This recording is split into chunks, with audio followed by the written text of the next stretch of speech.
वंदे मातरम।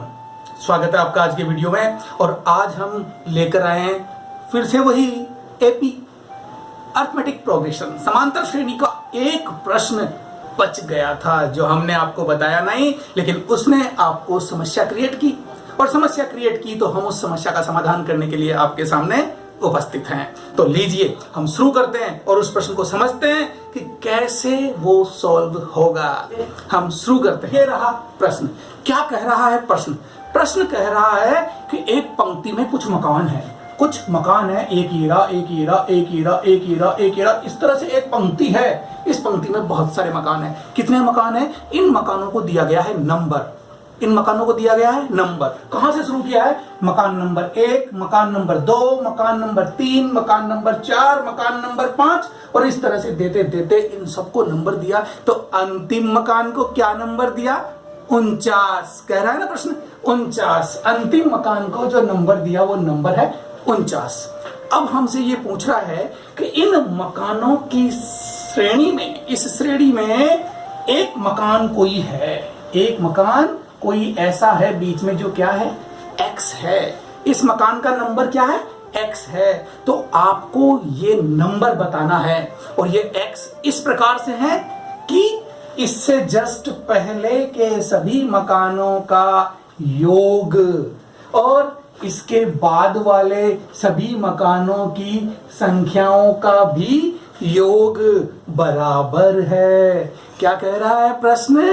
कि एक पंक्ति में 1 से लेकर 49 तक मकान हैं। इन मकानों को 1 से 49 तक नंबर आवंटित किए हैं और इन मकानों में x एक ऐसा नंबर है, यानी 1 से लेकर 49 तक में x कोई एक नंबर है कि इस x से पहले वाले मकानों की संख्याओं का योग और इस x के बाद वाली मकानों की संख्याओं का योग क्या है? समान है। बहुत अच्छा प्रश्न है। आपने समझा, आपने ये समझा कि इस x से पहले क्या होगा? x minus 1। क्लियर? x से पहले क्या होगा? x minus 1। x जो भी नंबर है उससे पहले x माइनस 1 होगा और x के बाद जो नंबर होगा वो क्या होगा? x प्लस 1 होगा। होगा कि नहीं होगा? क्लियर है? तो ये नंबर्स हमारे पास है और प्रश्न हमें ये कह रहा है कि इस x से पहले वाले मकानों की संख्याओं का योग, यानी ये AP है क्योंकि 1, 2, 3, 4 प्रथम पद a और सार्वंतर कितना है? 1। सार्वंतर भी 1 है तो ये एक AP है और AP के यहां से लेकर x माइनस 1 तक के पदों का योग और x के बाद यानी x प्लस 1 से लेकर 49वें मकान तक के पदों का योग बिल्कुल बराबर है। तो हमें बताना है इस x का मान। समझ में आया? अब हम करते हैं इसे सॉल्व। हमें जो दिया है हम उसी को लेकर चलेंगे इस प्रश्न को सॉल्व करने के लिए। बहुत मजा आने वाला आपको इस प्रश्न में। बहुत अच्छा प्रश्न है। इस यहां से लेकर यहां तक इन पदों का जो योग है वो कितना हो गया? x माइनस 1, यानी x माइनस 1 तक के पदों का योग बराबर हमें दिया है किसके? x प्लस 1 से लेकर 49वें पद तक का योग, यानी s। अब ये क्या कह रहा है? x प्लस 1 से लेकर 49। अब इन पदों का योग मेरे से कैसे निकलेगा?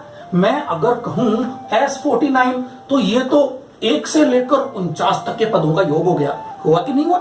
ये योग हो गया 1 से लेकर 49 तक के पदों का। तो मुझे तो इतना ही योग चाहिए। तो ये योग चाहिए तो फिर मैं यहां से यहां तक का जो योग है वो माइनस कर दूं। इसमें से मैं माइनस करूंगा x। समझ में आया आपके? यहां तक के पदों का योग यह रहा। x माइनस 1 तक के पदों का योग हमने यहां ले लिया और x प्लस 1 से लेकर 49 तक के पदों का योग क्या होगा? कुल पदों में से इन पदों को हटा दिया तो इन पदों का योग ही तो बचेगा ना। क्लियर है? इसलिए हमने 49 यानी सभी पदों के योग में से x तक के पदों का योग हमने घटा दिया तो इन पदों का योग हमारे पास आ गया और प्रश्नानुसार ये बराबर है इसके। चलिए हम वैल्यू पुट करते हैं। तो वैल्यू पुट करें तो सूत्र तो हमारे पास दो हैं। कौन से? Sn is equal to n upon 2a plus n minus 1 into d और दूसरा है Sn बराबर n बटा 2 a प्लस l। कौन सा सूत्र लग रहा है वो यूज कर लीजिए। जवाब तो दोनों ही दे देंगे। क्यों? क्योंकि n हमारे पास है, a हमारे पास है, d हमारे पास है और n भी हमारे पास है। l है क्या? यस, यहां से यहां तक के पदों का अंतिम पद रहा, 49वां पद है, xवां पद है, x - 1वां पद भी है। जब सब कुछ हमारे पास है तो फिर हम तो इस सूत्र का चयन करेंगे। क्यों? क्योंकि ये आसान है। बिल्कुल इसी सूत्र को लेकर हम इसको सॉल्व करते हैं। हम चाहें तो इस सूत्र से भी इसे सॉल्व कर सकते हैं, आंसर आएगा। गणित का यही तो फायदा है, कहीं से भी शुरू कर दो जवाब आ जाता है। लीजिए मैं इसे हटा देता हूं और हम करते हैं इसे सॉल्व। तो चलिए, सूत्र हमारे पास है, आपको पता है, मैं फिर भी लिख रहा हूं। हम सूत्र काम में ले रहे हैं ये वाला, कौन सा? ये सूत्र काम में ले रहे हैं। तो x - 1 इसकी जगह क्या आ जाएगा? x - 1 बटे 2 आएगा कि नहीं आएगा? n/2, n की जगह क्या लिखा हुआ है? x - 1। फिर आएगा a क्या है? 1 और प्लस l क्या है? x - 1, तो l आ गया आपका x - 1। क्लियर है? हम चाहें तो इनके मान अलग से इससे पहले लिख सकते हैं। a बराबर कितना है? 1 और d बराबर कितना होगा? 2 - 1 यानी कि 1। तो a का मान भी 1 है और d का मान भी 1 है, इसलिए मैंने यहां डायरेक्ट रखा। अब आप आइए S49, 49 पदों का योग, और 49 पदों का योग क्या होगा? लीजिए n का मान 49 बटे 2, a का मान तो वही 1 ही है क्योंकि श्रेणी तो पूरी है ना, इसलिए l पहला पद ये रहा और अंतिम पद ये रहा। क्लियर? माइनस अब है sx, तो sx में भी वही n की जगह x बटा 2, a का मान, जी साहब sx यहां तक का योग ही तो ले रहे हैं, पहला पद 1 और plus l x। Clear? x - 1/2 और यहां क्या बचा? इसे मैं अगर सॉल्व करूंगा तो ब्रैकेट से ब्रेक हट जाएगा क्योंकि प्लस माइनस है, कुछ गुना नहीं हो रहा, और ये 1 और 1 तो हो जाएगा कैंसिल और बचेगा क्या? Only x। और यहाँ 49 बटे 2 और इन दोनों को जोड़ा तो कितना आया? 50। और यहाँ x तो है ही और ये 1 + x एज इट इज बच गया और बटे में कितना? 2। इसे भी मैं कैसे लिख सकता हूं? इसे भी मैं ऐसे लिख सकता हूं 49 × 50। और इसे कैसे लिख सकता हूं? इसे भी मैं ऐसे लिख सकता हूं कि x - 1 तो है ही और यहाँ क्या बचा? x और बटे में कितना है? 2। ये बात आपके समझ में आई? आ गई। तो चलिए, सबके बटे में 2 है तो मैं पूरे समीकरण को 2 से गुणा कर दूं।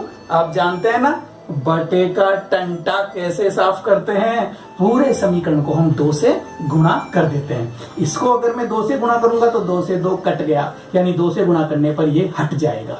यहां 2 से गुणा करूंगा तो 2 से 2 कट जाएगा और ये भी हट जाएगा। यहां 2 से गुणा करूंगा तो गुणा 2 और 2 से 2 कट जाएगा और ये भी हट जाएगा। तो ये मैं करके नहीं दिखाता हूं, ये यहाँ लिखा हुआ है तो हम लिख देते हैं 2 से गुणा करने पर, और डायरेक्ट सॉल्व करके लिखते हैं। क्या बचा? x - 1 × x बराबर 49 × 50 और माइनस x × 1 + x, यही बचा ना। चलिए अब हम x का मान निकालना चाहते हैं तो पहले ब्रैकेट सॉल्व करते हैं, और ब्रैकेट को सॉल्व कैसे करते हैं? अंदर गुणा करके x × x, x² minus x से कम x, और इसे हम ऐसे ही रखेंगे क्योंकि इससे हमें फायदा होगा। Minus x minus plus minus x × x, x²। इन दोनों का कर दूं पक्षांतरण, क्योंकि आप जानते हैं समीकरण में हमें x का मान निकालना है, तो x को एक तरफ बाकी सब एक तरफ, इन दोनों को ले आते हैं इधर। तो ये मेरे पास x², ये माइनस x, ये x² इधर आएगा तो माइनस का है तो इधर आने पर क्या हो जाएगा? प्लस का x², और ये x इधर आ जाएगा तो क्या हो जाएगा? प्लस का x, और बराबर में मेरे पास क्या बचा? 49 × 50। ये दोनों हो गए कैंसिल क्योंकि घट गया, और ये दोनों जुड़ गए तो क्या आया? 2x² बराबर 49 × 50। अब देखिए x² की वैल्यू, x की वैल्यू निकालनी है, स्क्वायर को बाद में सॉल्व करेंगे, पहले इस 2 का समाधान करते हैं। 49 × 50 2 कहाँ आ जाएगा, यहाँ, क्योंकि यहाँ से गुणा हो रहा है ना, यहाँ गुणा हो रहा है तो यहाँ के भाग, और 2 से मैं काटूंगा 50 को। तो जवाब क्या आएगा मेरे पास, जवाब आ रहा है ये x स्क्वायर बराबर 49 इंटू 25। अब आप जानते हैं किसी समीकरण में वर्ग को सॉल्व करना है तो कैसे करेंगे, दोनों पक्षों का वर्गमूल ले लेंगे। तो चलिए हम ले लेते हैं वर्गमूल। वर्गमूल लेने पर, तो वर्गमूल लेने पर क्या होगा, एक्स स्क्वायर की जगह तो आ जाएगा एक्स। क्यों, क्योंकि एक्स स्क्वायर का वर्गमूल क्या होगा, एक्स, इसलिए यहाँ क्या आ गया एक्स, और यहाँ आ गया वर्गमूल 49 इंटू 25। 49 इंटू 25। क्लियर है, समझ में आया।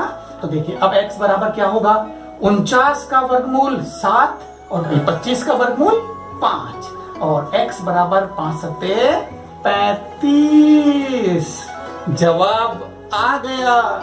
इस मकान का नंबर क्या होगा, 35। तो वह संख्या 35 है जिसके पहले के सभी पदों का योग और बाद के सभी पदों का योग बराबर है। तो मिल गया हमारा आंसर और हो गया हमारी समस्या का समाधान। हो गई प्रॉब्लम सॉल्व। देख लीजिए, बहुत ही आसान सवाल था, कहीं कुछ मुश्किल नहीं थी। तो आपने एक पार्ट और बनवाई दिया, ठीक है।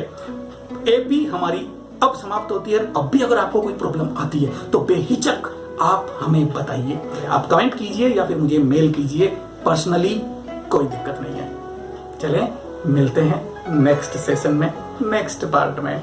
Okay bye.